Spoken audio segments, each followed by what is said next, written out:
KCRA3, this is breaking news. And our breaking news is continuing coverage of the still spreading, threatening Caldor fire. This is looking from the south end of the fire earlier today. That is Silver Lake near the Kirkwood Resort, what you're looking at right now. This is the area where the fire is most active, burning southward and eastward. The big story today is that on the other side of this smoke to the north, South Lake Tahoe has been evacuated. Most of the people who live in that area are now gone.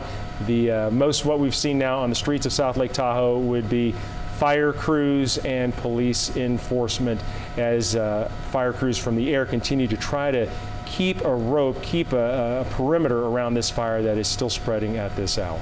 And we want to go live now to KCRA3's Kristen Samos. We want to go back to Kristen now. Kristen, I understand that you have someone there live to talk to you? Yeah, we have the South Lake Tahoe Fire Chief, Clive Savacool, and we're able to grab him really quickly before he runs off. Tell me, first of all, this is such a different scene than what we saw out here a couple of hours ago. How is the city doing? How have you dealt with this evacuation? So the city's doing better, not because we have the big fire coming our way, but because we had the evacuation accomplished. It was a big decision to pull that trigger, and we knew it better to do it sooner rather than later. It's always better to be early than be late with evacuations, and so we had issues with traffic that went throughout the city for a while, but for us, that was a good sign. It meant people were taking the warning serious. They were signing up for code red to be alerted for emergencies, and so as much of a hassle as the traffic was, is a good sign for us as a city to know that the people were getting out so that our firefighters can focus on just putting the fire out. I know there are a lot of people watching this who live here, a lot of people who have homes up here. What would you say to them right now? Just have faith that we're working well together as a city. We're working with CAL FIRE, we're working with the Forest Service, the Sheriff's Department, and collaboratively we're doing as good of a job as we can, and it's a great group that's working hard. That's why we're able to accomplish such a evacuation, getting tens of thousands of people out of the city today. And I know you were saying there is a press conference or community meeting coming up at 5:30. What can you tell us about that? So at the joint press conference, it'll be at our City Hall, which was our Emergency Operations Center up until a few hours ago when we moved it to Harrah's in State Line. And so it's going to be CAL FIRE, the Sheriff's Department, the Forest Service, our incident management team, and really it's just a joint venture to be able to talk about how the incident's going, how the evacuation went, and how the coming days are going to look. How are the coming days going to look? Can you give us a sneak? Well, unfortunately, these winds are going to continue. The red flag went into effect at 11 o'clock this morning, and we're expecting those to continue through Wednesday. And so far, they're not quite as bad as what they were expecting, but nonetheless, our firefighters are putting out spot fires in the Myers community, and so it's important that we stay ahead of that, front load that area so that as soon as those embers come off the mountain, that our firefighters can put those out. Okay, and I know you need to run, so final question for you. Can you talk just a little bit about how unprecedented this is? Really, I know we've talked over the last couple of weeks, and the overwhelming feeling was there's no way it could come to Tahoe, and here we are. Yeah, everyone's been saying there's never been a fire that came from outside the Tahoe Basin into the area, but because of climate change, we've seen fires do things they never expected over the last 5 to 10 years. And so it's been quite challenging. And because of the fire weather, we're just front loading as much as we can so we can get a hold of it. The city's never been evacuated like this before. During the Angora fire, they evacuated certain segments of the community, but never the entire town. So this is unprecedented, but we're working hard on it. One more question for you. We've heard a lot about the Angora fire. We've talked to people who lived through that fire. Can you make any comparison? Can you talk about that fire and what we're dealing with here? So that fire was a lot faster moving. It was during the summer, it was on a weekend, and it just took off. And it just destroyed a segment of the community.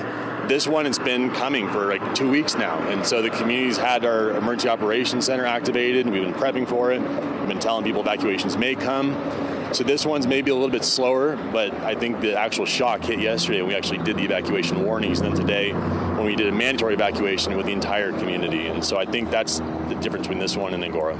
Okay, Great, thank you. We'll be listening at 5:30.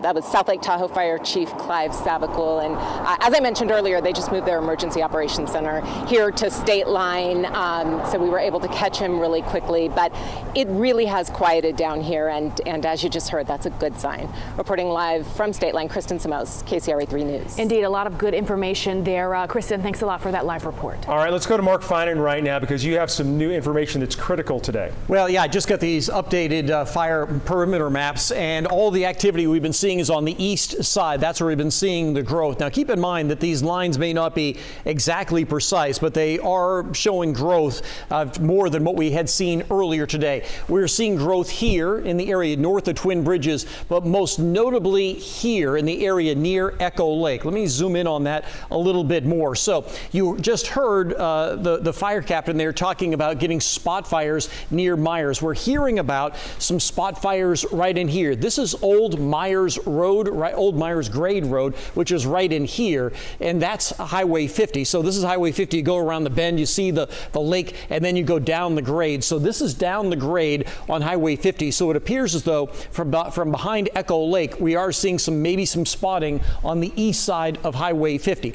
And then this is the area on the north side of Highway 50, if you will, and that is also showing some spotting, and that is all new. So this is what we're looking for, but it's also good to hear that when you're hearing about any spotting that's going on in here, that they do have crews pre-staged right in here to try to put them out as quickly as they can. This is really difficult terrain. I know you can't tell on this map, but this is a really steep slope going from here to here. So they do have crews stationed here to try to put out any spot fires so that it doesn't get into the neighborhood. I mean, you can see the streets here along the upper Truckee River that goes along Highway 89.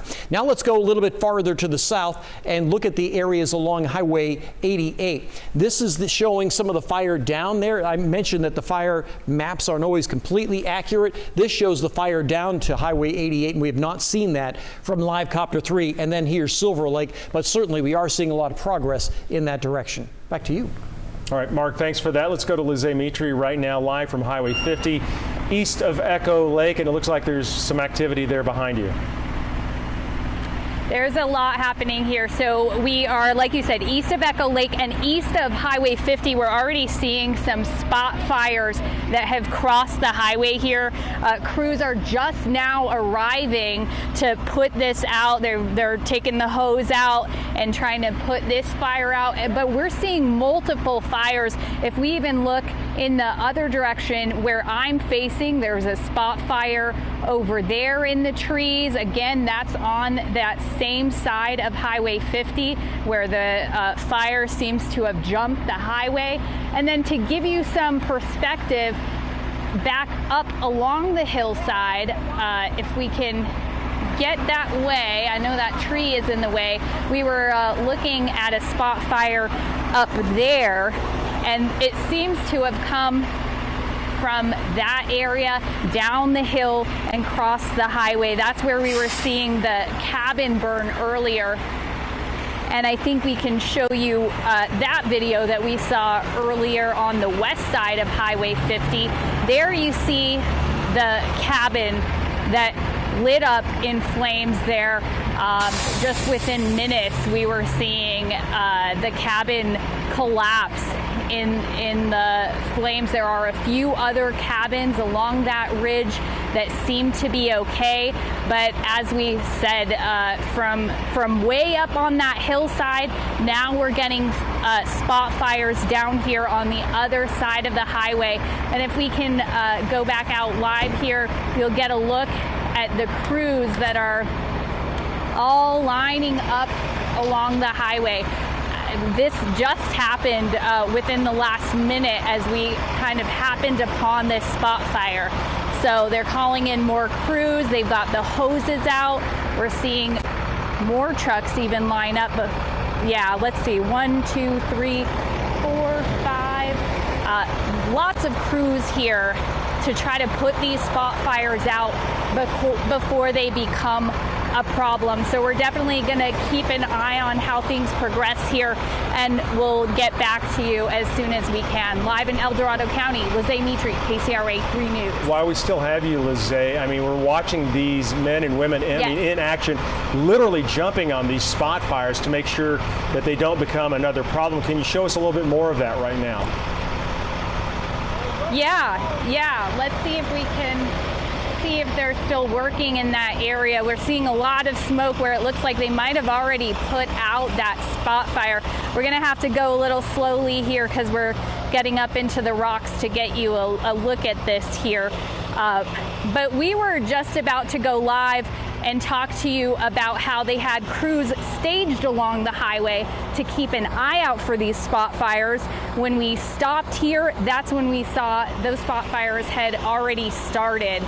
So they're pulling out the water hose, getting into that direction where the smoke was going, and it looks like they're ready to go down to the other areas that are spotting as well. Yeah, that's the one that looks kind of dicey, and it's just interesting to see how they just jump on these with whatever they can. If they've got hand tools, they'll try to do something, but yeah, if they've got the water hoses and it's relatively close to the highway where they can run some hose out there, it looks like it's going to be not very easy to get there, but I'm sure they want to put that out. And it's just, this is something we really haven't seen today so far, Lizzie, is how quickly these crews deploy and jump on a fire like that. I mean, they just pulled up, right? Gulson, yeah, I'm seeing another spot fire here. If we can pan in this direction carefully, of course, we are on a cliffside here, but a tree is taking off there. So yes, this is just happening in the last few minutes, and I can tell you we were feeling some really strong gusty winds. It doesn't feel so bad now, but we did get a few big strong gusts, and that seems to have been, you know, what sparked these, what carried the embers to start these other fires. So right now, the first one we were looking at looks like it was out, but then as you saw, we're seeing two others here on this east side of the highway now. Yeah, we definitely want to stay with you guys. We saw the crew there on the other side of you, Lizzie. Have they gone there into the area to try to fight this fire? Do you know from where you are, have they already kind of gone in? I'm trying to keep an eye here. So it looks like the trucks basically pulled up. They put out all the equipment, all the hoses, and you know, like you said, they're going to have to hike into that area. So they got all their tools ready, and it does look like they're kind of going down in different, each in a different path to see, you know, what might be the best area.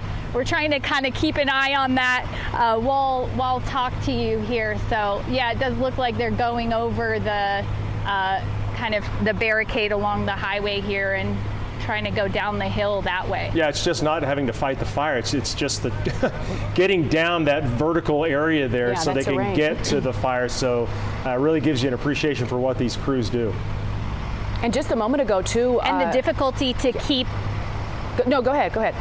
Sorry, I was just going to say the difficulty to keep up. As I said, we saw one when we started our live shot here, and now we're seeing multiple that they're going to have to put out. So it seems to be spreading fairly quickly or spotting fairly quickly in this area. And Lizzie, let's look at that crew there. They're going over your left, your left shoulder there.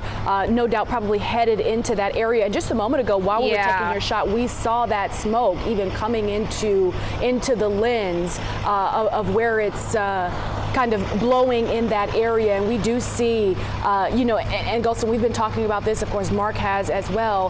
That terrain is so difficult there. You've got rocks there. You've got all the trees, but these crews really do have to kind of brave that to try to get to these fires and really try to stop them. Yeah, and you can kind of see they're setting up here, and where this hose is is where they all trekked in to go tackle some of those spot fires. All right. Well, that has been fascinating to watch this unfold, just so we can let our viewers see. You know, from the air, sometimes we see the air attack, which is dramatic, but a lot of this serious work, the grunt work happens on the ground with these men and women getting in there and fighting those fires, basically hand-to-hand combat with the elements there. So thanks for bringing that to us. We'll check back with you to see how they're doing later, Lizzie. Thank you.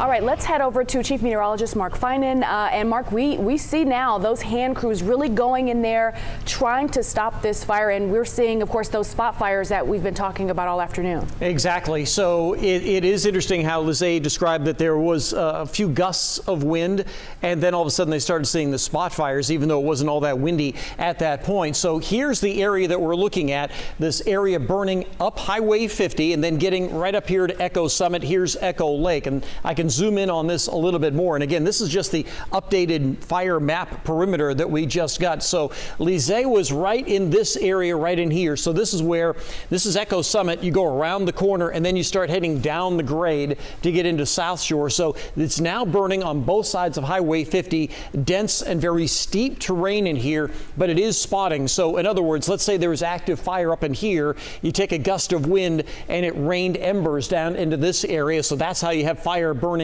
in here. And you just got a feel for those crews that you just saw there. They had, you know, packs on their back, they had tools, and then they go into terrain that is tough to maneuver, and they might be on a 12 or 24-hour shift. Just exhausting physical work, as you can see. But what they need to do is to try to tamp down these fires so that this area doesn't get going, so we have spot fires down here. So that's what they're trying to do. They want to get these spot fires down as quickly as possible so they don't expand and then further cause more spotting farther downwind. So that's what's happening right now. This is the area where we are seeing the attack, and this is where they want to hold it because they do not want it getting down into here. This is the area that has a very densely packed neighborhood along Highway 88 near the north branch of the Truckee River. So let me go also down to the south because we've been paying attention here with Live Copter 3 along Highway 88. Here's Silver Lake, there's Kirkwood, and this latest map does show the fire down to 88, but we also know that it's not quite there yet. It's actually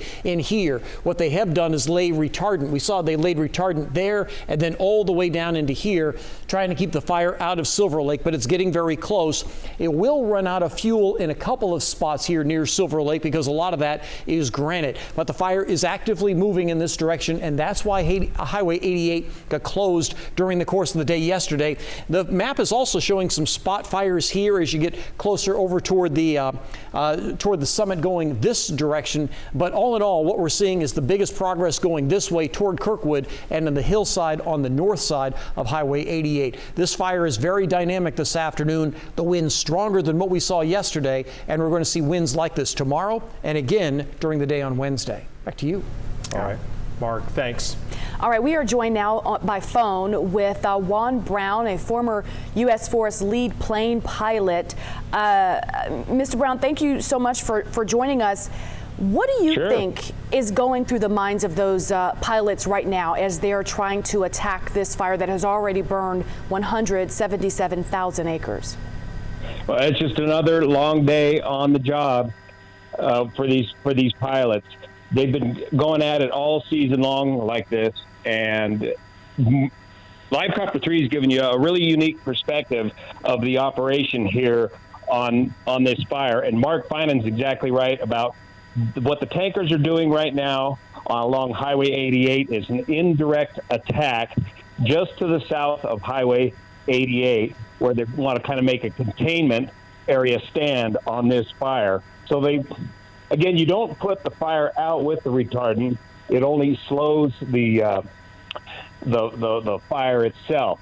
And so they want to slow that fire down and hopefully prevent any spots from slopping over Highway 88. So these fire crews have been at it all season long here, and they're operating out of McClellan Air Force Base. And today they've got a good opportunity, just like Live Copter 3 here. They've got good visibility and light enough winds to use some effective air power on this fire right now. Am I to understand, when you were doing this for a living, were you in the lead plane that was leading the tanker to the target? Correct. And most all of these heavy air tankers require a lead plane to help lead them into and out of the fire. And the unique job of the lead plane is to handle all the air tankers that are handed to him, and he has to make the decision as to how to effectively use this retardant. So after briefing about it on the ground, they've decided to go up and do this indirect attack on Highway 88 right now. Would be the best and most effective use of this retardant. The reason they can't attack the head of the fire up there, especially by Highway 50, as you guys have mentioned, especially Mark, it's just much too smoky. All this very hazardous flying has to be done in visual conditions, VFR conditions. You have to be able to see the ground at all times. And by the time they're releasing their retardant, they're releasing it at about 150 feet above the vegetation and about 120 knots of airspeed. So it's critical that they have to keep the terrain in sight at all times, so they can only work in these relatively clearer conditions. And the winds need to be about 25 knots or less, or the retardant begins losing effective as it comes out of the aircraft. So if you could, I mean, if you wouldn't mind, kind of take us to, inside the cockpit. What is being said back and forth between you as you're setting up the shot and you're in communication with the tanker? What's the back and forth? What goes on there? What do you guys say? Yeah, it's all very standardized. It's done the same way every time. It's usually done with the left-hand pattern. So first, the air tanker will check in that he's inbound to the fire. He'll check in with the air attack pilot or the lead plane pilot. The lead plane pilot will pick him up on his TCAS, or traffic collision avoidance system, and then they will coordinate a turn to get in about a quarter-mile trail formation. From there, one of two things can happen. The lead plane can do what's called a show-me run and go down low and show the tanker what he wants to do, or in the case here, like today, where they've been hitting this highway consistently, everybody kind of knows what the plan is and where they want to put the retardant. By the way, that's why the retardant is pink, so the pilots can see it from the air. They'll just quickly form up into that quarter mile or so trail formation, and they'll do a left-hand base or downwind base and final entry. And then right when the lead plane gets over the point where he wants the retardant, he'll pop a little bit of that smoke, or he will verbally call it over the radio, drop right here and extend to here. And some of this is done verbally over the radio, and a lot of it is done visually with the retardant and the smoke. Well, I got to tell you, you guys make it look so easy, although this is very dangerous work, and it is work that so many people on the ground appreciate. And we appreciate the time you've taken to let us know a little bit about what it's like to be up there when they are dropping those retardant lines. Juan Brown, thank you so much. Thank you.